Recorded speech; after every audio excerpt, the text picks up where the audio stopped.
welcome back to the Origins Summer Preview. I'm here with White Wizard Games, and we're talking Hero Realms. That's right. Which is on Kickstarter right now. Yeah, we got a Kickstarter campaign going currently. We're already past our funding goal, so the game is happening. Okay. We blew past the funding goal on the first day, and we're already into stretch goal land. So that's super exciting. Thank you, backers. I appreciate it. Excellent. So now Realms is in the title, so that immediately brings to mind Star Realms. Yeah. How is this different? So this is a game based on Star Realms. So Okay. the base game and the engine which the game is based on is Star Realms. So a Star Realms player will be able to pick this up very quickly. Okay. There are some differences between Star Realms in the base set, and then there are a lot more differences that we explored with the expansions that are available on launch and shortly afterwards. Okay. But we'll get into the base set first. Okay. So like Star Realms, there are 4 factions, 4 different colors. It's a deck builder like Star Realms, and just like Star Realms, you have a starting deck, and you will buy cards from a central area. It's called the market row, and new cards will come off the market deck, Okay. just like in Star Realms. Your starting deck is a little bit different, so it's 10 cards. It'll come with 7 gold, which work like scouts do in Yep. Star Realms. They give you 1 gold, which is the equivalent of 1 trade. You got a ruby, which gives you 2 gold, so you can have some larger purchases Right. on your first time through the deck. You've got 1 dagger, which is similar to a viper, and then you've got a short sword, which hits for 2 damage. So so the game starts out a little bit faster because Okay. your starting deck is ramped up more powerfully, and then the factions each have their own thing that they do. The division is of abilities a little bit different from Star Realms. And as a Star Realms player, some things you'll notice: the power curve of the game is quicker. So the things will ramp up a little more quickly than they do in Star Realms. There is a higher content of permanence. So in Star Realms, you've got bases, Right.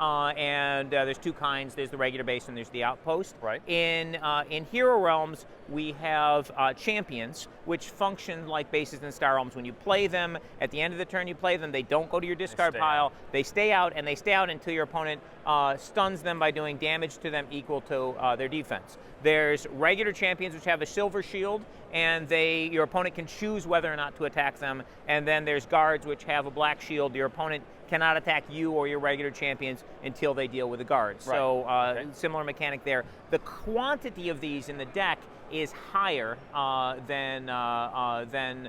Star So you're Realms. So building you'll, up forces. You'll have forces more.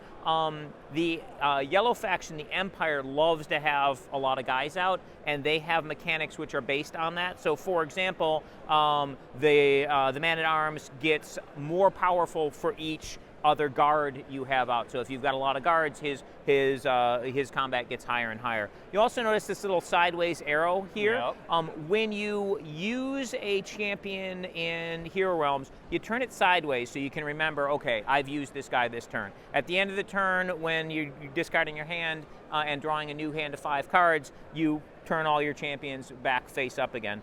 Some of the Empire cards have the ability to prepare a champion, which means take one of your guys who's sideways, turn him face up again, so you'll be able to use them an extra time. So basically, the Empire is masters of military tactics and coordination, kind of like the ancient Romans. So they are very efficient using large numbers of guys and getting the maximum out of their guys. So they have some cool team-based mechanics like that.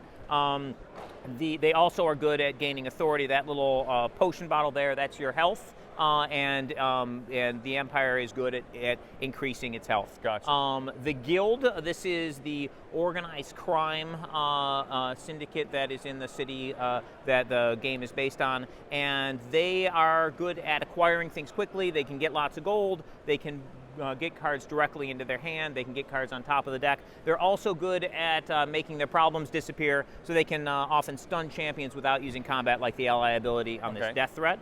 The cult has the ability to get rid of cards forever.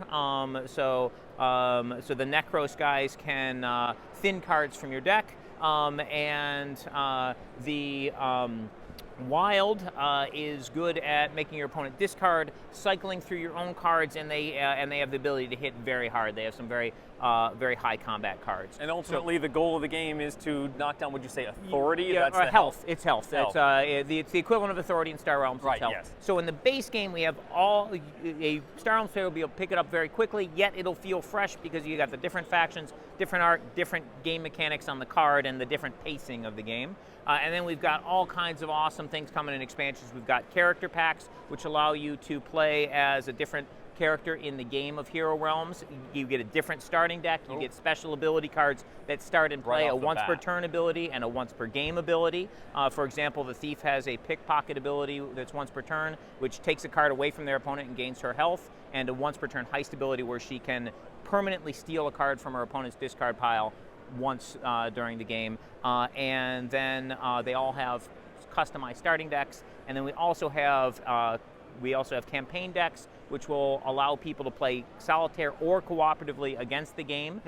And the campaign deck turns it into a campaigning, leveling deck building game. When you complete a mission, cleaning up with your friends against the game, everybody gets experience points, and there are Change gear your starting and deck. there are skill cards in that that you can buy for your characters. The next time you play, your character has new abilities, new powers, etc. Wow. And then finally, we've got the boss decks, which are big monsters.